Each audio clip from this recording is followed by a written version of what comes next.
Grande Deus, nessa manhã nós descemos o nosso nível, porque mais uma vez nós imploramos que o Senhor Jesus Cristo seja erguido e exaltado em nosso meio.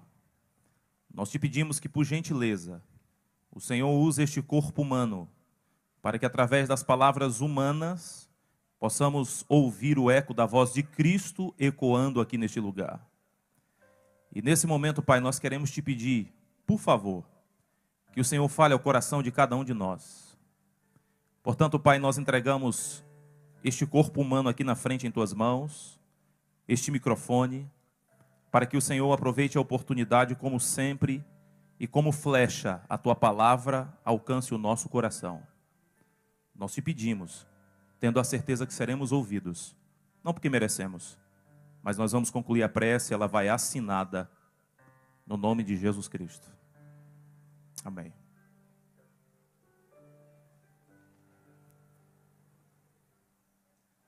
Vamos para a Bíblia? Mateus capítulo 25. Desbravador, hoje pela manhã nós vamos nos aprofundar um pouquinho mais. Se você conseguir se concentrar aqui, vai valer a pena o tempo que você tem de adventista. Talvez você tenha pouco tempo, mas se você é membro da diretoria, tem alguém aqui que talvez tem 10 anos de adventista, tem 15 anos. Talvez tenha aqui algum membro da diretoria que você tem 20 anos de adventista. É possível que o conteúdo de hoje mude muito a sua visão. Então, vamos lá. Mateus 25, a Bíblia diz assim, ó. Então, o reino dos céus... Eu já paro por aqui. Desbravador, deixa eu dar uma dica para você. Toda vez que a Bíblia começa com uma conjunção conclusiva, a gente precisa entender o que vem antes. A Bíblia, na parábola das 10 virgens, começa falando assim, ó. Então, o reino dos céus... Então, é uma conjunção conclusiva, ou seja, como que eu vou continuar lendo o que vem depois de então, se eu não souber o que vem antes do então? O então está caminhando o leitor, está colocando o leitor para uma conclusão. O reino do céu será semelhante à parábola das 10 virgens. Para eu entender a parábola, eu preciso saber o que vem antes da conjunção conclusiva. Só para você ficar ligado, em Mateus 24, os discípulos fizeram uma pergunta para Jesus, e a pergunta foi, Senhor, quais são os sinais da tua vinda? Quais são os acontecimentos da consumação do século? Baseado nesta pergunta, Jesus começou a responder os discípulos. E Jesus começou a falar com os discípulos e foi respondendo bem. Os sinais da volta de Jesus, da minha volta, vocês querem saber? Ok, vai ter queda das estrelas, vai ter escurecimento do sol. Vai ter também o escurecimento da lua, vai ter a destruição da cidade de Jerusalém. E Jesus começou a mencionar, e ele estava respondendo essa pergunta. No final da resposta, Jesus fala assim, ó, então, ou seja, a parábola das 10 virgens faz parte da resposta de Jesus aos discípulos, onde eles gostariam de saber quais seriam os acontecimentos dos últimos dias. Aí a Bíblia começa dizendo, então o reino dos céus será. Desbravador, olhe para cá, é bom que entenda bem a Bíblia, já que nas nossas mensagens, todas no púlpito adventista, são mensagens sólidas. Presta atenção, o reino dos céus será. Desbravador, pela primeira vez na Bíblia, Jesus utiliza o verbo no futuro, quando se trata do reino dos céus. Se você não entender o que eu estou lhe dizendo agora, você não vai entender a parábola das 10 virgens nunca. Algumas pessoas olham para a Bíblia, mas não examinam a Bíblia.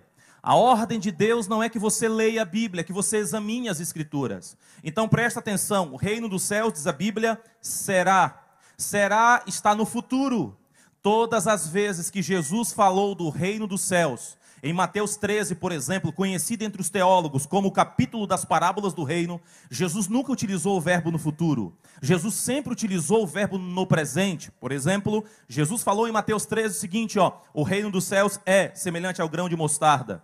O reino dos céus é semelhante à rede que é lançada ao mar. O reino dos céus é semelhante ao fermento. O reino dos céus é semelhante ao tesouro oculto. Toda vez que Jesus falava do reino dos céus, Jesus utilizava o verbo no presente. Agora em Mateus capítulo 25, Jesus quebra o paradigma. E Jesus agora surpreende os discípulos. Jesus começa falando o reino dos céus. Os discípulos já estavam preparados para que Jesus conjugasse o verbo no presente e fizesse alguma analogia. O reino dos céus, aí Jesus não fala o reino dos céus, aí Jesus coloca o verbo no futuro, ele fala será. Desbravador, se você entender que a parábola das 10 virgens era um acontecimento futuro, e é um acontecimento futuro, teologicamente falando, é algo escatológico. Se você entender isso, você vai compreender que a parábola das 10 virgens é uma das parábolas mais importantes da Bíblia. E quando Jesus falou das parábolas, quando falou a parábola das 10 virgens, a aplicação era para o teu tempo, para o meu tempo. Então, tudo o que aconteceu na parábola das 10 virgens vai acontecer nos nossos dias. Ah, pastor, eu não acredito. Não tem problema, não depende de você não. O reino dos céus será e ponto final. Agora, pastor, o que é que vai acontecer em nossos dias? Nós vamos agora rapidamente ter um desenrolar profético. Aquilo que vai acontecer, você vai saber agora no Campuri. Ah, pastor, o senhor então é vidente? Não sou vidente. É examinar as escrituras. Na Bíblia eu olho para o passado, na Bíblia eu olho para o futuro, na Bíblia eu olho para o presente. Se eu quiser saber o meu passado, o meu futuro e o meu presente, é só colocar os olhos na bússola sagrada que é a palavra de Deus. Então, eu vou ler para você, para a gente fazer aqui as aplicações e concluir, mas vamos saber o que vai acontecer em nossos dias? Vamos lá. O reino do céu será semelhante à parábola das 10 virgens, que pegaram suas candeias e saíram para encontrar-se com o noivo. 5 dentre elas eram insensatas e 5 eram prudentes. As insensatas pegaram suas candeias, mas não levaram óleo. Interessante, né? Vamos para frente. As prudentes, porém, levaram óleo em vasilhas junto com as suas candeias. O noivo demorou a chegar. Está do mesmo jeito. Jesus está demorando, sim. Do mesmo jeito. O noivo demorou a chegar, diz a Bíblia aqui, né? As prudentes, porém, levaram óleo em vasilhas junto com suas candeias. O noivo demorou a chegar e todas ficaram com sono e adormeceram. À meia-noite, ouviu-se um grito, e isso vai acontecer. O noivo se aproxima. Saiam para encontrá-lo. Então todas as virgens acordaram e prepararam as suas lâmpadas, as candeias. As insensatas disseram às prudentes: dei-nos um pouco do seu óleo, pois as nossas lâmpadas estão se apagando. Elas responderam: não, pois pode ser que não haja o suficiente para nós e para vocês. E saindo elas para comprar o óleo, chegou o noivo. As virgens que estavam apercebidas, grava essa palavra, apercebidas, as virgens que estavam apercebidas entraram com ele para o banquete nupcial. E a porta foi fechada. Ei, desbravador, haverá uma porta que se fechará. Fique ligado.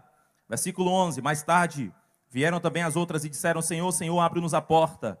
Versículo 12, uma grande educadora cristã chamada Ellen White fala que o versículo 12, o qual eu vou ler agora, ele retrata as palavras mais tristes que um dia vão penetrar nos ouvidos dos mortais. Se tem uma notícia triste que um dia você vai ouvir, Deus queira que você não escute, mas se tem uma notícia triste que um ser humano vai ouvir, é o verso 12. A verdade é que eu não vos conheço.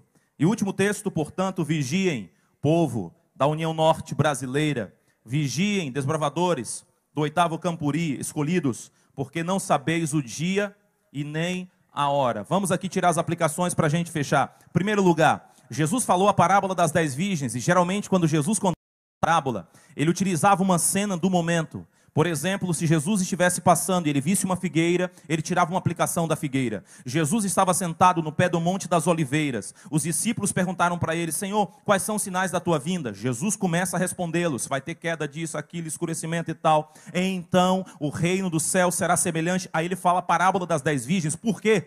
Porque enquanto Jesus estava conversando com os discípulos, havia um homem que estava iluminando uma casa por dentro e por fora. Aí enquanto Jesus estava respondendo, lembra que ele contava uma parábola baseada no que ele via. Enquanto ele estava respondendo, ele olhou e viu um homem iluminando uma casa por dentro e por fora.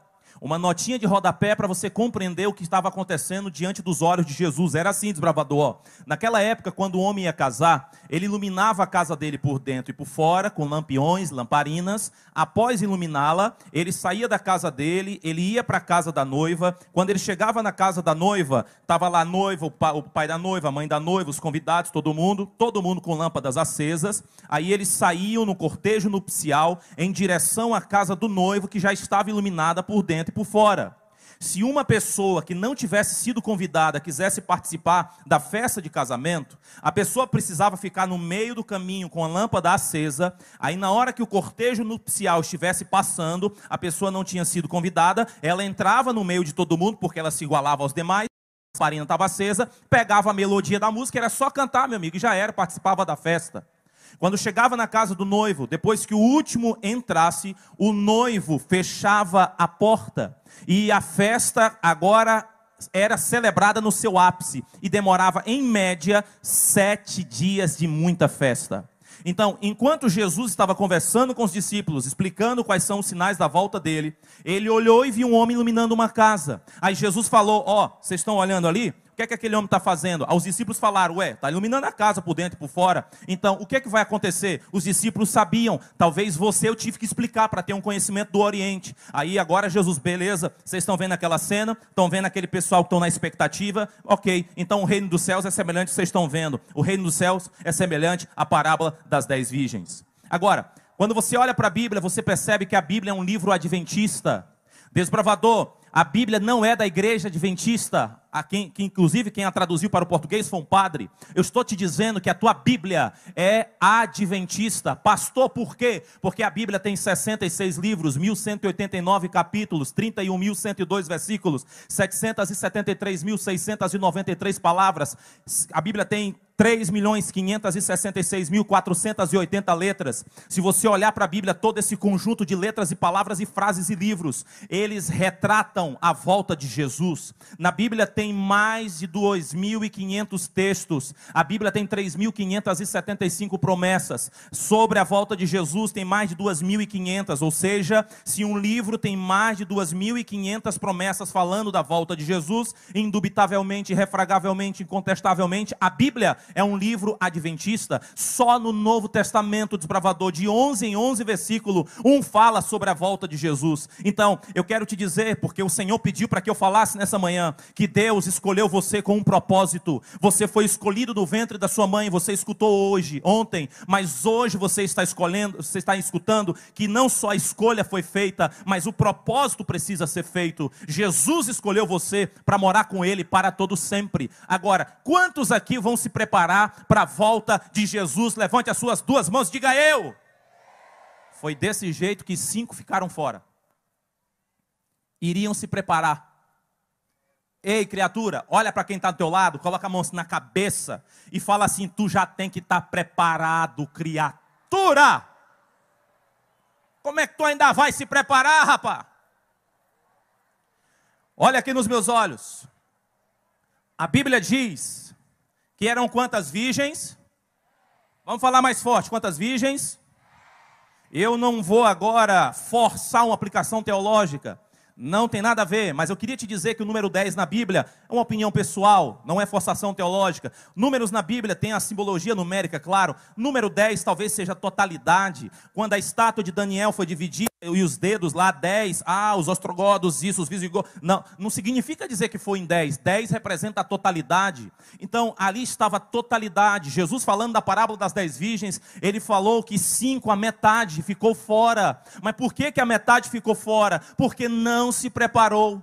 O conselho de Deus para você, desbravador, é que você se prepare para o retorno do mestre. Algumas pessoas, quando Jesus voltar, iriam se preparar, vão ficar fora. Não basta apenas saber que Jesus vai voltar, você precisa se preparar para a volta de Jesus. Pastor, como assim? Vamos lá. A Bíblia diz assim, e as que estavam apercebidas entraram com ele. Amigo desbravador, dicionário Aurélio fala assim, apercebida tem um significado. Eu queria que você prestasse atenção nesses detalhes. Por exemplo, existem 2 palavras que são parecidas, mas se colocar uma vogal no início muda o significado de uma para outra. Por exemplo, a palavra percebida tem um significado. A palavra apercebida tem outro significado. A vogal A no início da palavra muda o significado. Quando a Bíblia foi traduzida, os tradutores fizeram questão de colocar a vogal A, traduzir do jeito que deveria ser. Ou seja, dicionário Aurélio, mas pode procurar qualquer outro. Percebida, saber o que vai acontecer. Agora coloca a vogal A, apercebida, se preparar para aquilo que sabe que vai acontecer. Deus trouxe você aqui no Campuri da União Norte Brasileira. Não foi que você apenas soubesse que Jesus iria voltar. Deus trouxe você aqui no Campuri da União Norte Brasileira para que, além de saber, você se prepare para a volta de Jesus. Porque, desbravador, Jesus não vai voltar, Ele já está voltando. Agora, para finalizar, vamos entender a parábola e aí a gente vai para a parte final agora. Beleza? Vamos para a interpretação da parábola. Quem que é o noivo da parábola? Vamos lá, quem que é o noivo? Aí você fala o nome dele com essa empolgação aí. É assim que você fala. Eu assisti os últimos momentos do final das Olimpíadas. Era num sábado, estávamos no Rio de Janeiro com 1000 jovens terminando o circuito de campeões. Mas no final, já que foi para os pênaltis, já tinha passado o sábado, já tinha terminado o programa, deu para a gente pegar os pênaltis. E eu me lembro que o Neymar estava parado. E eu me lembro da narração. Neymar está parado.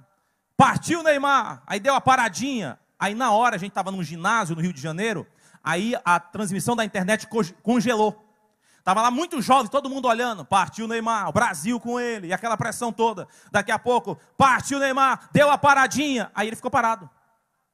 Aí a gente estava assistindo lá, ué, esse cara não vai bater não, gente?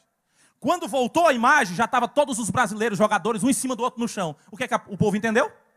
Foi gol, E todo mundo começou a gritar gol, mas foi uma vibração tão grande, uma empolgação tão grande. Aí eu fiquei pensando, como que eu falo o nome Jesus menos empolgado do que quando eu falo a palavra gol, Como é que pode?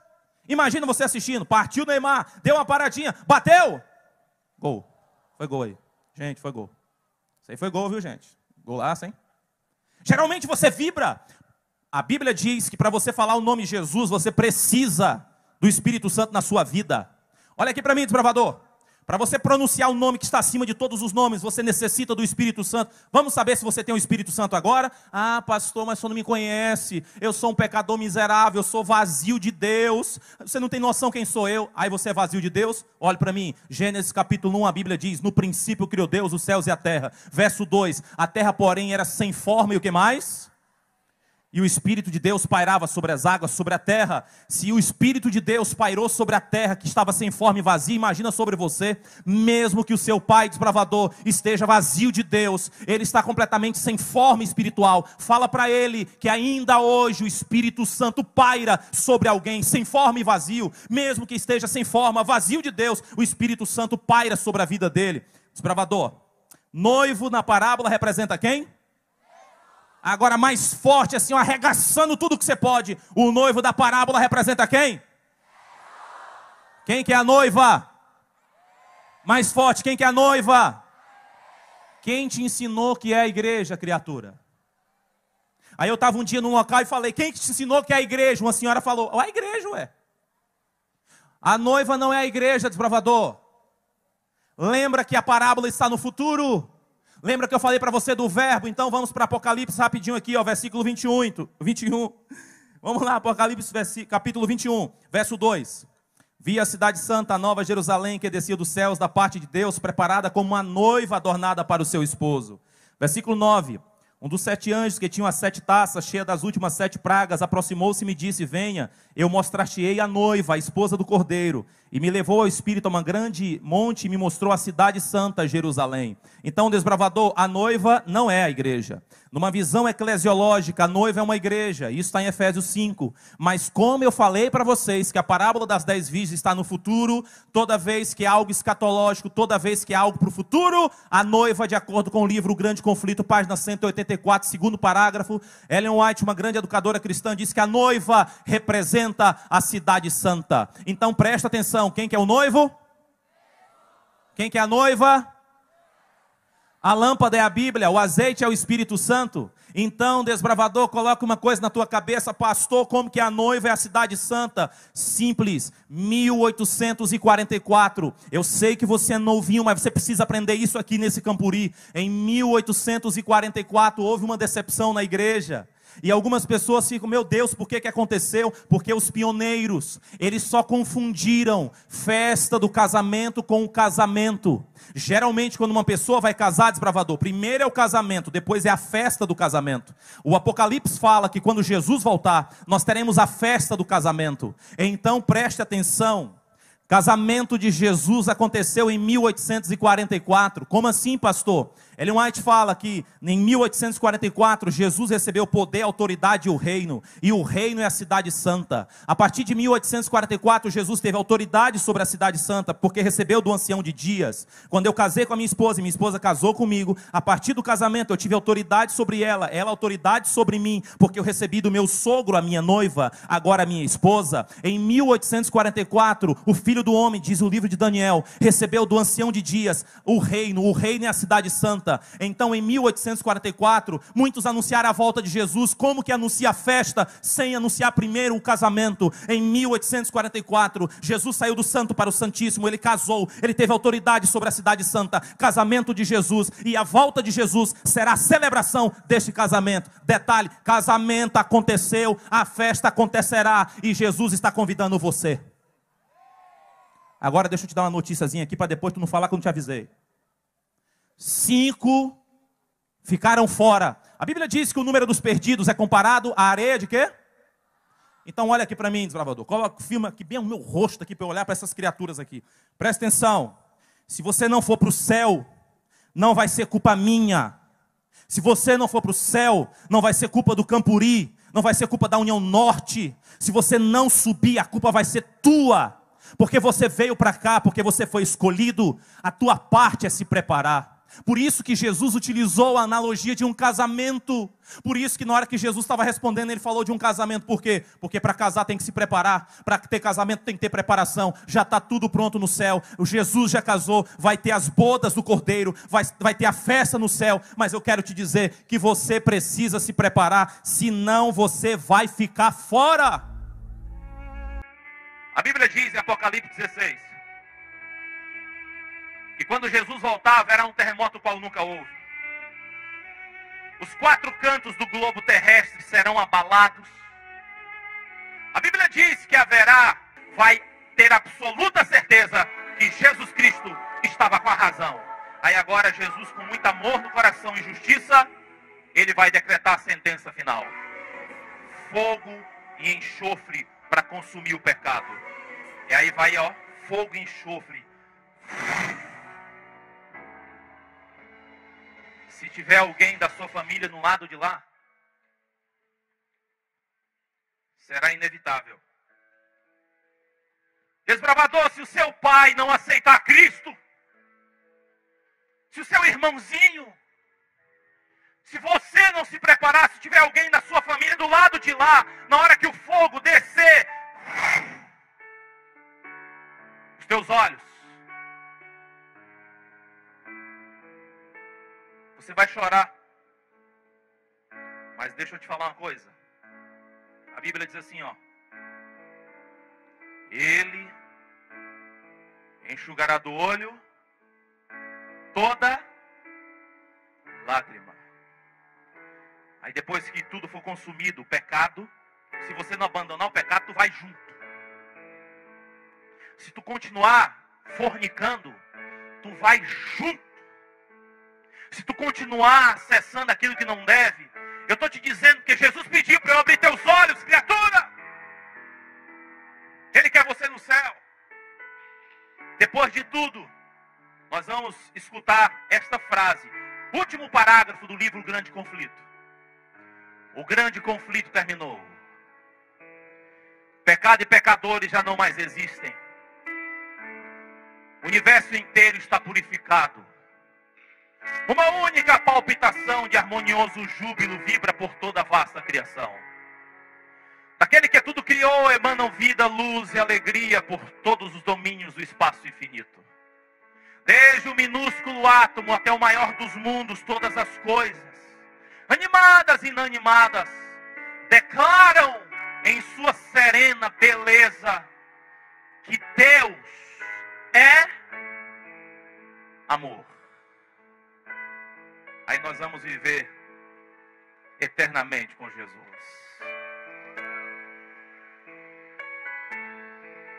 Não haverá despedida. Haverá apenas começo. Desbravador, olha aqui nos meus olhos. Deus trouxe você nesse Campuri. Porque se não fosse o 8º Campuri da União Norte Brasileira, você não iria para o céu. Deus trouxe você nesse Campuri para salvar você. você está vacilando, rapaz. Você está acordando de manhã, você não lê a Bíblia, você sabe disso. Você não tem comunhão, você não lê mais a palavra. Isso aqui é lâmpada. Lâmpada para os meus pés é a tua palavra e luz para os meus caminhos. Agora, desbravador, nós precisamos da lâmpada. Você precisa ser a luz do mundo. Você precisa ser o sal da terra e não pimenta do reino. Você precisa salvar e não se perder. Você precisa influenciar e não ser influenciado. Então, desbravador, nós precisamos orar agora. Mas em nome de Jesus, presta atenção no que Deus está te dizendo. É possível que antes de chegar nesse Campuri, você estava perdido.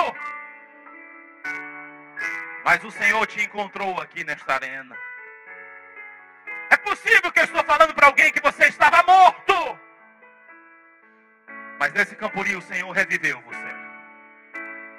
Prepare-se, porque aquele que há de vir, virá. E não tardará. Eu gostaria de fazer a oração agora, mas gostaria de perguntar quantos bravadores estão aqui conosco. Gostariam de dizer: Deus,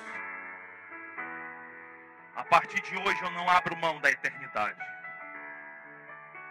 Deus, a partir de hoje eu vou me preparar para a volta de Jesus, mas eu vou sair daqui já preparado. Deus, a partir de hoje eu vou viver já no clima do céu. Deus, a partir de hoje eu estarei com os pés na terra, mas com os olhos no céu. E a última frase, desbravador: não viva sem Deus. E como essa é a nossa última mensagem, Deus pediu para eu te dar um recado para você nas partes da manhã. Olhe para mim. Não viva sem Deus. E por favor, não ouse morrer sem Deus. Você não é imortal. Você não sabe a data da volta de Jesus. Se você não sabe a data da volta de Jesus e você não é imortal, prepare-se agora, porque você foi escolhido para viver com Jesus toda uma eternidade. Quantos bravadores gostariam de dizer: Senhor, eu vou para o céu e eu não negocio a eternidade? Fique em pé em nome de Jesus. Nesse momento agora você vai fazer uma oração, tá bom? Faz uma oração agora, você vai lembrar de quem você ama. Ei, o teu pai não pode ficar fora do céu, desbravador. A tua mãe não pode ficar fora do céu. O teu filho não pode ficar fora do céu. O teu esposo, a tua esposa. Se Jesus não voltou hoje, é porque hoje é o dia da nossa salvação, a esperança. Então, pelo amor de Deus, desbravador, não deixa a chama do Campuri acabar. A chama do Campuri precisa se transformar em labaredas. E para onde você andar, você vai incendiar. E eu acredito que daqui a alguns dias, por seu intermédio, você, em nome de Jesus, vai bater no peito e vai falar: eu e minha casa servimos ao Senhor. Jesus vai salvar a tua família. Feche os teus olhos e agora você vai orar por quem você sabe que precisa de Jesus. Feche os teus olhos e vamos orar.